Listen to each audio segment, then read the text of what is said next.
conversation explores the art of thinking beyond the obvious. And today I have my special guest. He's a financial advisor and a chartered financial consultant, as well as the author of the book Playing the Wealth Game. None other than Mr. Freddie Rappina. Well, Daniel, how are you? Ah, fabulous, fabulous, and excellent, Mr. Freddie, and welcome to Abstract Essay. And can you please introduce more about yourself that I missed? I'm a wealth advisor. I own a firm called Optum Financial and wrote a book called Playing the Wealth Game to really educate people on the differences in finance between what I call checkers and chess players, especially for uh, the difference in basically high net worth finance and more middle class finance. Yes, and thank you so much for sharing your knowledge and wisdom to the world, Mr. Freddie. So, playing the wealth game suggests strategy, rules, and perhaps a different mindset. What was the catalytic moment or personal frustration in your own life that made you realize that traditional advice was not working and a new game needed to be defined? Well, I would say just being around more wealthy people and understanding how they became wealthy and the strategies they used versus people that basically they're teaching the same old and getting the same results. So we wanted to explain the differences and the frustration. It was I didn't like the fact that people were saying right and wrong, like this is the right way to do it, is the wrong way to do it, because that's not fair. There are different strategies, um, and it depends on the person on which one they should use. I want the goal of the book is kind of a self discovery book for people to understand whether they are a chess player or whether they're a checkers player, and if they want to switch. Interesting, Mr. Freddy. Yeah, the readers you see when you sat down to write, who was the one person you pictured needing this book the most? What did you look like financially and more importantly, emotionally? I would say that person was, I think about like a doctor, right? And a doctor Mhm. that, a middle aged doctor, and that doctor thinking back when he or she was 21, 22 years old or 25, working as a resident doctor in a hospital, working long hours for not a whole lot of money, a boatload of student loan debt. And them at that time thinking to themselves, this is all going to be worth it in 10 years when I'm making a lot of money and have all these loans paid off and everything's going to be great. And I just need to push forward during this time. Fast forward those 10, 15 years later, and they are making very good money, but they don't feel like they are getting as ahead as maybe they feel like they should or they dreamed of 15 years ago. So that person, because they have done probably a really good job of playing checkers, but then probably haven't really understood or the chess game and whether or not they wanted to switch to that game. They just, they're stuck in traditional ways that really, in my opinion, just haven't been working the way people want them to work. Not that they don't work. The expectations wrong, not the systems themselves. Mr. Freddy, the word game is intentional. What limiting belief about money does reframing it as a game help to dismantle for your reader? Yeah, I would say if you approach it as a game, you can win or lose, of course, and and you can be better at a game than other people. So Mhm. there's not this everybody does it the same way or everybody's gonna have the same results. Some people could be just better. So understanding which game you're playing and getting good at that particular game And if that game is checkers, if you want to be a good checkers player, uh, that's fine as long as you understand what the kind of limitations of checkers. And but if you're going to play checkers, I want you to be a darn good checkers player. But if you're going to play chess, that's a you know totally different game with a totally different set of strategies, even though it's played on the same board. Yes, indeed. Let's talk about your own game. What was the single hardest rule of the wealth game that you personally had to learn or unlearn on your path? And how does it experience shape your book's message? Sure, the biggest separator and the biggest hurdle for people for a mind shift from checkers to chess will be their attitude towards debt, and that was the hard one for me as well. Um, Understanding how debt is the greatest tool to a chess player and a great enemy to a checkers player. So once you, your attitude towards debt will kind of define whether you're playing checkers or playing chess, and how to, if you are going to play chess, how to use the tool very well. It's kind of like fire. If you use it correctly, it heats your food, heats your house. But if you have a nice little campfire, but if you use it incorrectly and you kind of let it get out of control, it burns the whole forest down, burns your house down, burns everything down, right? So that will be a separator for people. If you're playing checkers, it can be a hurdle to jump over. Um, but once you do, and you start seeing the results that chess can command, it can be pretty special. Mr. Friday, let's talk about the core philosophy and differentiating ideas. What is the most counterintuitive or surprising rule in your wealth game that goes directly against common get rich quick or even conventional wisdom? I would say one of those things is the idea of compound interest. Compound interest, in my opinion, is an oversold concept to the middle class. Not that it's wrong; it's not wrong. It's math. It can't be wrong. Just the expectation of what it Hmm. can do versus reality is I believe is it's oversold to the middle class by financial institutions wanting you to give a lot of money to them, and then they use it to invest, and they make you sit on it for 30 years and wait for compound interest. Meanwhile, they're not sitting on it waiting for compound interest. They're developing cash flow strategies and using good tax avoidance to increase their wealth right now. But they're telling you to sit around and wait for your financial grass grow for 30 years. So people don't live long enough for compound interest to work the way people would like it to work. Again, it's not Hmm. wrong; it's math. But people just don't live long enough. Wealth building is often presented as a pure math.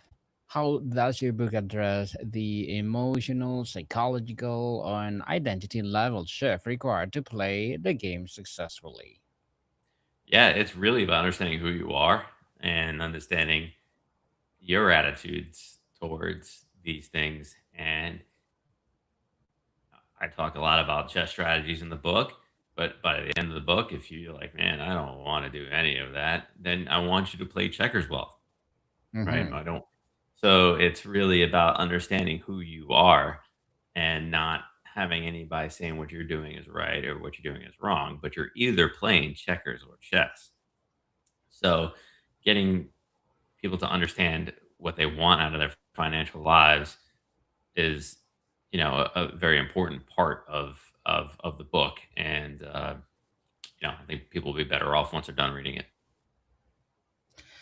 In any game, Mr. Freddy, it's crucial to know what you are up against.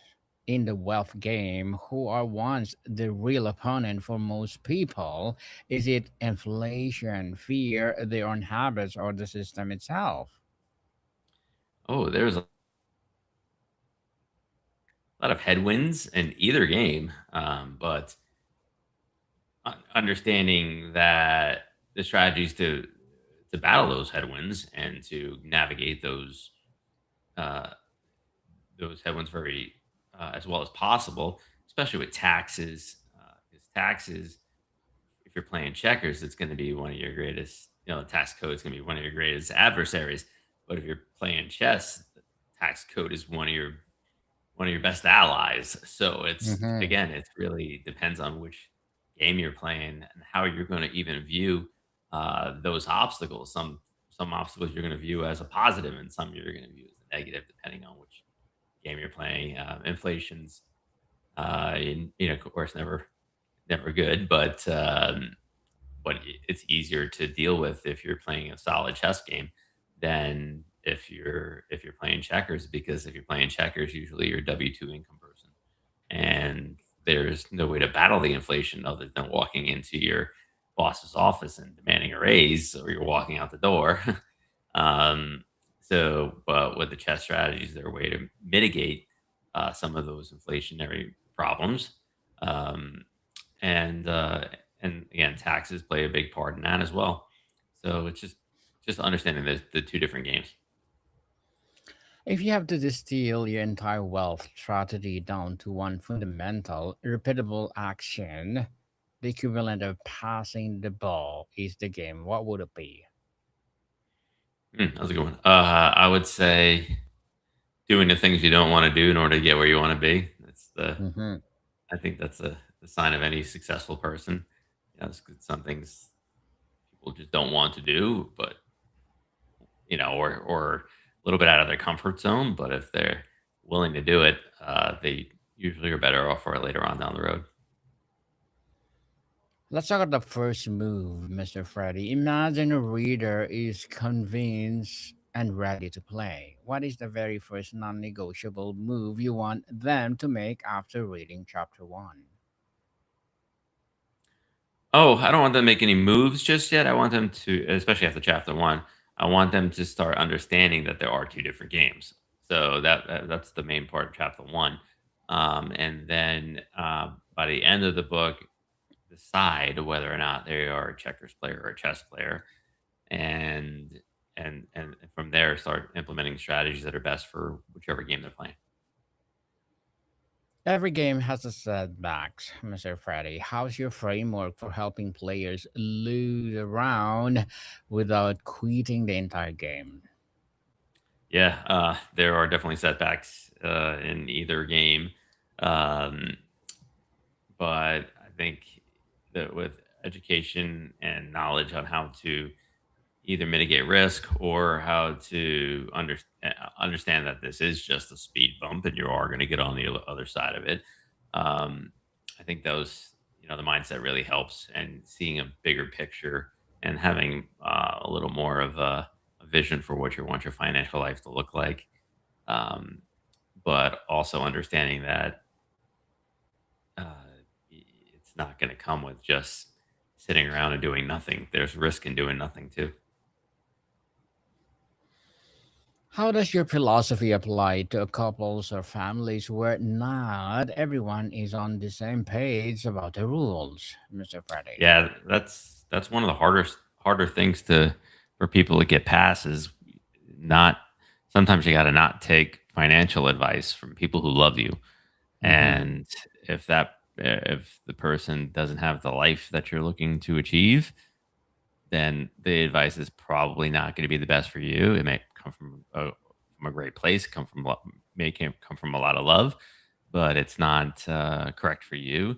And it could be limiting beliefs or someone projecting their fears onto you. Um, so just having the understanding that people can do this. It has been done before. It's Why not. not, right? Yeah, it's the river has been yeah, it has been crossed before. So, in So my let's talk opinion, about, anybody can do it. yes, let's talk about the impact, legacy, and the conversation itself. What's or what is the unspoken, quiet struggle with money that you believe your book address better than the other resource out there? Speaking directly to people, we stayed away from all the as much financial mumbo jumbo as possible. And using good analogies, using good visuals, and um, it's complicated system, but if you I feel like if you I'm using Einstein's quote, if you can't explain something simply, you just don't know it well enough. And we really took that to heart while writing the book, and making sure people understand that Mm-hmm. it's these things are Certainly. possible. Definitely. So the ripple effect. If your book is widely successful in changing how people think, what is the one broader societal or cultural shift you hope it contributes to? Oh, I hope the checkers and chess analogies used in everyday jargon, like that's a good checkers move, that's a good chess move, that's a bad chess move, that's a bad checkers move. So I think people could use those types of analogies to explain financial strategies and um, and understand which that communicate to other people which game they're playing. Like I want to Mm-hmm. play. Yeah, I've had a client say, I explained the checkers and chess moves to a certain issue he was having, and he just said, "King me," 'cause he was saying like, "I want to play checkers with this one," and I was like, "Okay, let's do that," right? So because the client understood and knew, the chess move could have more reward, but it wasn't what he wanted. So, but I think the checkers and chess analogy is easy for people to understand. Mm-hmm. Certainly.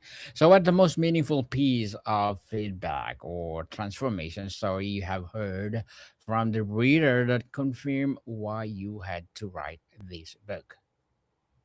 I would say the feedback's been very positive. It's been great. Um, just the way the way the book is broken down and explained in layman's terms. It's readable. Reading finance books can dry our eyes out sometimes, right? So we wanted to stay away from that and make sure that it is a readable book that pretty much anybody from a teenager to you know a senior citizen can read and understand. Mm-hmm.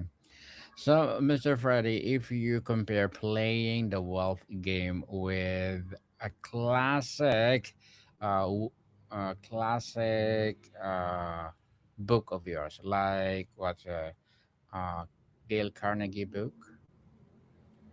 I, Uh, w- I Yeah, I would have to choose Rich Dad Poor Dad. yes, Rich Poor. The Rich Dad Poor Dad because I read that book when I was in my 20s, and I think the reason why that book has been so successful for so long is that it is Mhm, readable.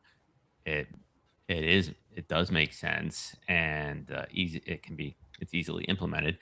Um, and I wanted this book to kind of echo that same same strategy, right? So, um, and when I see, frequently bought together on Amazon between my book and Robert Kiyosaki's Rich Dad Poor Dad, it does make me happy.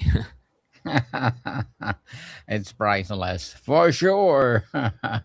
So the wealth game does not end, Mr. Freddy. For the reader who masters the principles in this book, what does leveling up to the next stage of the game look like? Well, it's the same game, it's just a different scale. So if you're playing checkers on a smaller scale, you're just going to play checkers on a larger scale later on as you go up. So the game doesn't change. It's just the assets change, the values change, but the game doesn't really change much. Um, as you know, as you go upscale. The only way I can really explain this is like if you go watch a little league baseball game and you go watch a major league baseball game, it's going to be on a different scale, but the game is going to be the same. So it's just going to be played by, obviously the major leagues is going to be played by professional baseball players, and little leagues going to be played by a bunch of 12-year-olds. But the game won't be different. Hmm. Yes, certainly. So, how's the process of writing, publishing, and talking about this book change your own relationship with money and the game? I believe it just enhanced it. I mean, just I feel like getting the message out there, it needed to be said, and and I was willing to kind of say things that other wealth advisors weren't. weren't ready to say out loud, and that's fine. And I just wanted to people to understand that there are two different games. That a lot of it's a do as I say, not as I do system. Um, some of it is a little bit paternalistic, and um, but not in an evil sense. Just in a this would be too hard for you, Daniel. Don't do this. Play it safe. It's like, well, you're not. So yeah. So I'm having once you kind of pull the curtain away from it kind of reveals itself a little bit. Mr. Freddie, before we wrap up our discussion for today, I'm inviting you to please do listen to my other podcast, people. My other podcast, because my abstract essay is already in sixth season, abstract poetry in third season, and mob book 101 review in sixth season as well. Comedy 101 in third season, and mob food 101 in sixth season too. Geography 101 love letters, movie 101 review, music 101 in its fifth season, science 101, sex 101 fourth season, and trivia 101. Law 101, Mental Health 101, Motivation 101, Entrepreneurship 101, and my Bible Verses 101 are my baby podcasts. Please listen to them wherever you listen your podcast. So, Mr. Freddie, ultimate goal, if every reader just took just one core lesson from playing the wealth game, and implemented it for life, what would you want the lesson to be? Uh, chess is for everyone. Checkers is for everyone. Mhm. Learn both games. Decide. Yes, the power to decide. And Mr. Friday, thank you so much for sharing your knowledge and wisdom to the world. So can you please invite our listeners to support your group, your advocacy, or whatever projects that you're doing right now? Yeah, you go to Amazon, go play in the wealth game, download it. It's on Audible as well. You can get the paperback, whatever you want. Yes, people, let's support Mr. Freddie Rappina, because if you support him for sure, more and more playing the wealth game will rise. So I have one more question, Mr. Freddie. When someone finishes the last page, what is the primary feeling or call of action want them to walk away with? Well, I want them to know which game they're playing, whether or not they want to switch, and if they do have questions or if they want to work with us, they can reach out to us. And especially if they want to play chess, if they're tired of the checkers game, we work very well with those people. Just reach out to us, book a complimentary consultation on Calendly, give us a call, whatever. Yes. People, let's connect with Mr. Freddie, because the wealth game is on the rise. So, Mr. Freddie, thank you so much for your time. Thanks, Daniel. Appreciate it. Marita people, see you soon.